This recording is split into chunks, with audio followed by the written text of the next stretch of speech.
Out of all the animatronics, Freddy has to have some of the scariest fan versions. Being the title character, Freddy Fazbear has the most alternate forms to begin with, having 14 different versions of him in the base series alone. But despite the widespread use of this character over the various games, fans will still make their own versions for their games or just for fun, and they can prove to be pretty terrifying. Those are what we're exploring today. Greetings gamers and welcome back to Top 10 Gaming. I'm your host Carmen Monroe and this is the top 10 scary FNAF fan alternate versions of Freddy Fazbear. Let's do it. And at 10, Phantom Glamrock Freddy. While Phantom Glamrock Freddy isn't the most terrifying animatronic, obviously, this is only number 10, but it is unsettling to see an animatronic that's supposed to be helping us in the next game at least get turned into a phantom, even before the game has come out. It's crazy. While not horrific, it's still putting me on edge and making me wish I didn't think of these lists. But this is definitely the least scary out of the group. The end gets absolutely bonkers. But Phantom Glamrock Freddy is also actually fairly visually appealing. This is still pretty creepy kind of way, but it's nice to look at creepy.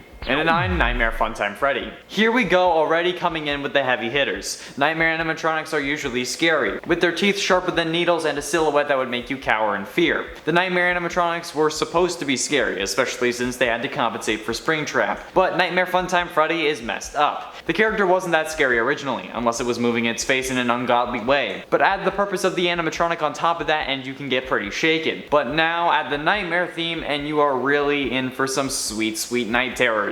I swear the FNAF animatronics take turns being my sleep paralysis demons, and now they just added another one to the roster. Actually, all of these are pretty nightmare inducing, so be prepared folks. It's Nightmare Funtime Freddy, Bachelor number 2. And at 8, Nightmare Withered Freddy. Let's be honest, Withered Freddy isn't really that withered. The Nightmare version was more withered than this one was, for God's sake. But combining the two is an entirely different story. Nightmare Freddy is my favorite of the Nightmare animatronics, but adding the more tattered and rugged exterior to the Withered Freddy animatronic was the right way to go. This is what I want Nightmare Freddy to look like. This is what Withered Freddy should have looked like. Withered Bonnie and Chica are scary, but Withered Freddy was always lacking, until now. This jump scare would be something to marvel at. Maybe if it was, I would have gotten in that Central Dark video. Still salty about that. I'm the FNAF king of the office, but they didn't invite me. That was a letdown. At least you can watch me react to them whenever I play FNAF VR, which I've done a few times on the channel, but I don't want to do it. It's not fun. And at 7, Nightmare Dreadbear. Dreadbear is a recent addition to the FNAF roster, being introduced in the Curse of Dreadbear DLC for FNAF Help Wanted. It's a really good design, combining Frankenstein's monster and Freddy Fazbear, but the character overall wasn't really that scary, until someone made a Nightmare version and a load of other people hopped on the bandwagon like it was on its way to Helgen. And whether it be a combination of Dreadbear and Nightmare Freddy or hell even a recolored Nightmare Fredbear, these versions of Dreadbear are vastly more terrifying than normal Dreadbear. I think Dreadbear is my personal favorite version of Freddy. I love that DLC, honestly. It's so good.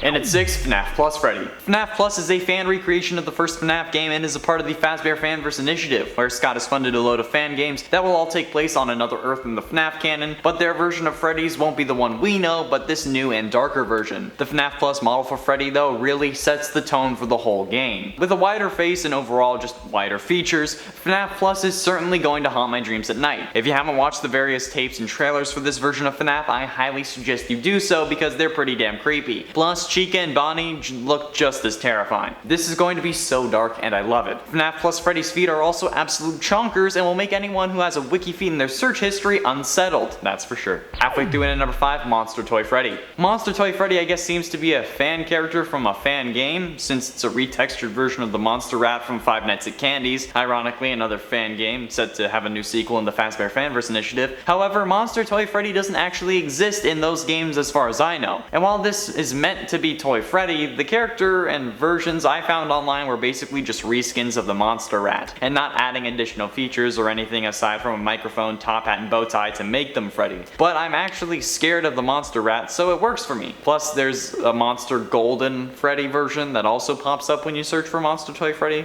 so yeah, it's definitely a sight to see. And at 4, Golden Call. Golden Call hails from the extremely terrifying Dormitibus universe, where everything we thought we knew about FNAF gets thrown out the window and was replaced with gross gore and body horror that will make even the most seasoned of FNAF veterans shake with fear. Golden Call is a version of Freddy that is making a phone call, but the gore behind this character makes it one of the most gruesome sights in the game, aside from Garvey, the Springtrap substitute. Golden Call has flesh peeling off of them and they're covered in holes and extra bits of gore, as if someone had died inside the suit and were left there to rot for 50 years. It's horrible, it's disgusting, and I had to look at this and write this number after I had lunch, so it's not sitting well anymore. And at 3, Havoc Freddy. Havoc Freddy, much like the Havoc puppet, is from the Dormitivus universe as well. Havoc Freddy is a distorted manifestation accident born from the Havoc puppet, who attempted to make a physical body for the spirits in purgatory from plasma. When alive, the spirit's name was Ted. He has a giant hole in the right side of his mask, revealing a large portion of his endoskeleton. His right eye hangs out the hole by a few wires, consisting mainly of a black color with a red pupil. His left eye has a blue color on it, like his real counterpart. His eyebrows look rather large, with his right one missing a small amount of itself. His top hat appears to be fine though. A long arm is connected to the left side of his head, with it wearing no suit on it, and the hand from the arm appears to be missing a finger segment, and is holding a microphone. Had to work it in. Havoc Freddy doesn't have a suit for his lower jaw, and his entire jaw is hanging rather low by a few wires, so yeah, that's a thing. And at 2, Ignited Freddy. Ignited Freddy is one of the main antagonists in the Joy of Creation fan game, which will have a new Ignited collection release as part of the Fazbear Fanverse initiative. In this game, you play as Scott Cawthon, whose creations have escaped from the game and are coming after you. Ignited Freddy appears to be a burnt and charred Freddy Fazbear animatronic. He has no bottom jaw, exposing his endoskeleton's bottom set of rusty teeth, and his left ear is also missing. Ignited Freddy wears a top hat like his original counterparts did, and both of his hands are also missing, along with the suit on his shins and his left forearm. He has no real eyes, only black holes with white pupils, which is a staple for creepy animatronics at this point. And yeah, these last 3 are really something, that's for damn sure. Especially in at number 1, Sinister Freddy. Sinister Freddy, while being the thumbnail of this video, was also intended on releasing with the cancelled Sinister Turmoil fan game. Instead of the full game, however, we got Sinister Turmoil Sewers, which was a small section of what would have been the full game, featuring Sinister Mangle as the main antagonist. Sinister Freddy, though, is a brown animatronic bear with a lighter shade of brown on his stomach, snout, and inside of his ears. You knew that. He appears to have damage in his suit, small but sharp teeth, and no eyes. His whole suit appears to be severely withered, having large rips and tears on several pieces of his body. Sinister Freddy also sports large needle-like weapons on his wrists. It's like the hidden blade from Assassin's Creed. He also appears to have small geometrically shaped nails or claws, and a mouth with sharp but small teeth under his body that can be seen if one takes a look closely. But don't get too close. I don't like it, okay? It's absolutely terrifying and deserved to be number 1, even taking over the Dormitivus animatronics. But those are also just like an easy number 1. Like, and I like to torture myself. You all know this. That's why we've been making FNAF content for so long. There we have it, friends, the top 10 scary FNAF fan alternate versions of Freddy Fazbear. Which alternate version was the scariest to you, and what animatronics should we cover next? Be sure you let me know down below. Thank you all so much for watching. I have been and shall remain Connor Monroe, and I'll see you in another video.